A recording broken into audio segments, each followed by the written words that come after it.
తెలుగు స్టేట్స్లో ఎస్ఐఆర్ జరుగుతుందండి. Special intensive revision, సమగ్ర ఓట్ల సవరణ జాబితా. అంటే ఎవరెవరు ఉన్నారు, ఎవరెవరు లేరు, ఎక్స్పైర్డ్ ఎవరు, 2-3 చోట్ల ఓట్లు ఎవరికి ఉన్నాయి, వేరే దేశస్తులు ఎవరైనా ఇక్కడ ఉన్నారా, ఇలాంటి వివరాలను ఎన్నికల సంఘం పరిశీలించి అర్హులైన వారి ఓట్ల నుంచి మిగిలిన వారికి తొలగిస్తుంది. బీహార్, బెంగాల్లో కూడా ఇదే జరిగింది. ఇప్పుడు దేశవ్యాప్తంగా 16 రాష్ట్రాల్లో 3 కేంద్ర పాలిత ప్రాంతాల్లో జరుగుతుంది. జూలై వరకు ఆంధ్ర, తెలంగాణలో కూడా జరుగుతుంది. ఇది ఒక అద్భుతమైనటువంటి ప్రక్రియ, మంచి పరిణామం కూడా నేను అనుకుంటాను. ఎందుకు అంటే మన దేశంలో ఎంతమంది ఓటర్లు ఉన్నారు, వాళ్ళకి ఏ నియోజకవర్గాల్లో ఓట్లు ఉన్నాయి. ఒక్కచోటే ఓటు ఉండాలి కదండి, 2-3 చోట్ల ఉంటే అది ఎలా కరెక్ట్ చెప్పండి. ప్రకాష్ రాజ్ గారికి 4 స్టేట్లో ఓటు ఉందని, ఓటు హక్కు కలిగి ఉన్నారని ఒక ఆయన కేసు కూడా వేశారు.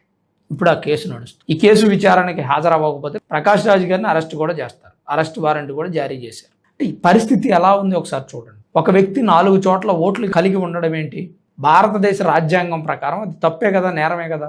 అందుకని అలా ఎవరెవరు ఉన్నారనేది ఎన్నికల సంఘం విచారణ జరుపుతుంది. దీన్ని ఎవడైనా వ్యతిరేకిస్తాడా?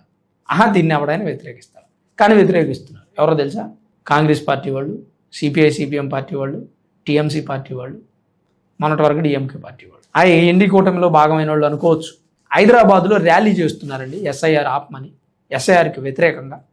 అవ్వా ఏంటండి ఇది? ఎక్కడైనా ఉందా మన దగ్గర ఇలాంటి దారుణాలు?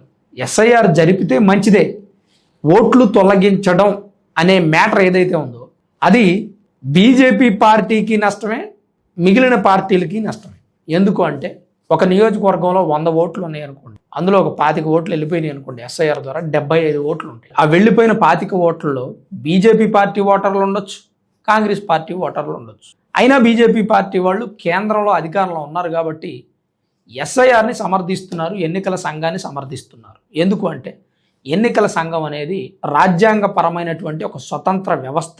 ఆ వ్యవస్థని ఆపేటువంటి హక్కు ఎవరికీ లేదు. కుదిరితే సపోర్ట్ చేయడమే తప్ప ఆపేటువంటి హక్కు ఎవరికీ లేదు. గతంలో ఈ ఇండి కూటమి నేతలు ఈ ఎస్ఐఆర్కి వ్యతిరేకంగా నానా రాద్ధాంతాలు చేశారు. రాహుల్ గాంధీ గారు, మమతా బెనర్జీ గారు నానా గోల్ చేశారు.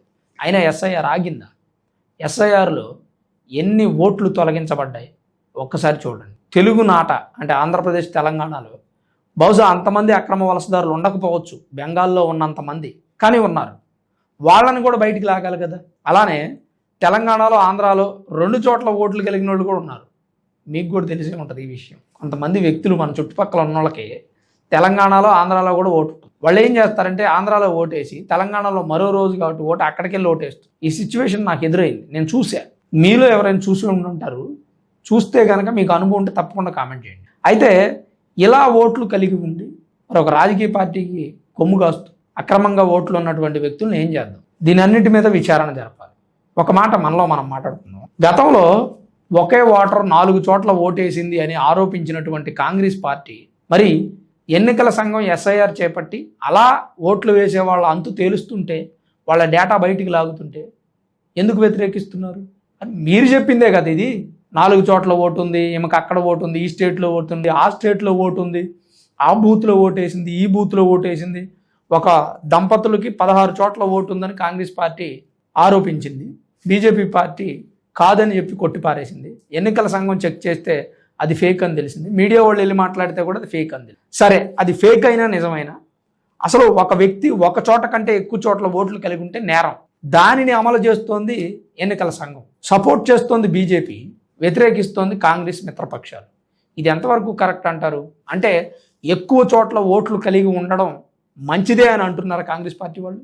లేదా భారతదేశంలో ఉన్న అక్రమ వలసదారులను ఎందుకు వెళ్ళగొడుతున్నారు, ఇక్కడే ఉండనివ్వండి అని అంటున్నారా? ఇండైరెక్ట్గా మీ ఆలోచన చెప్పండి. మళ్ళీ బీజేపీ పార్టీ మిగిలిన ఏ రాజకీయ పార్టీలని ఇండియాలో ఉండనివ్వదలుచుకోవడం లేదంట. ఎన్నికల నియమం ఏదైతే ఉందో, ఈ ఎన్నికలు అనేటువంటి పని ఏదైతే ఉందో దాన్ని చేయనివ్వడం బీజేపీకి ఇష్టం లేదంట. అంటే ఎన్నికలు లేకుండా బీజేపీ గెలవాలనేది ఆలోచన అని కొంతమంది వ్యక్తులు మాట్లాడుతున్నారు. ఎలక్షన్స్ అనేవి బీజేపీ పార్టీ పెట్టలేదండి, మీరు పెట్టలా, నేను పెట్టలా. రాజ్యాంగం ప్రకారం ప్రతి వ్యక్తి తన ఓటు హక్కును వినియోగించుకొని నచ్చిన నాయకుడిని ఎన్నుకునే హక్కు ఉంది. వాళ్ళ బీజేపీ పార్టీ ఎన్నికలు వద్దంటే ఆగుతాయా? ఏం మాట్లాడుతున్నారో అర్థం కావట్లేదు. ఎస్ఐఆర్ని జరగనివ్వండి. ఎస్ఐఆర్ని కోరుకున్నాం మనం చాలామందిని. అవేర్నెస్ ఉన్నటువంటి వ్యక్తులు ఎస్ఐఆర్ కావాలన్నారు. ఎందుకంటే ఎక్కువ చోట్ల ఓట్లు కలిగిన వ్యక్తుల విషయం పక్కన పెడదాం, వాళ్ళ వల్ల కొంత ప్రమాదం ఉంది, కానీ అది పెద్ద విషయం కాదు.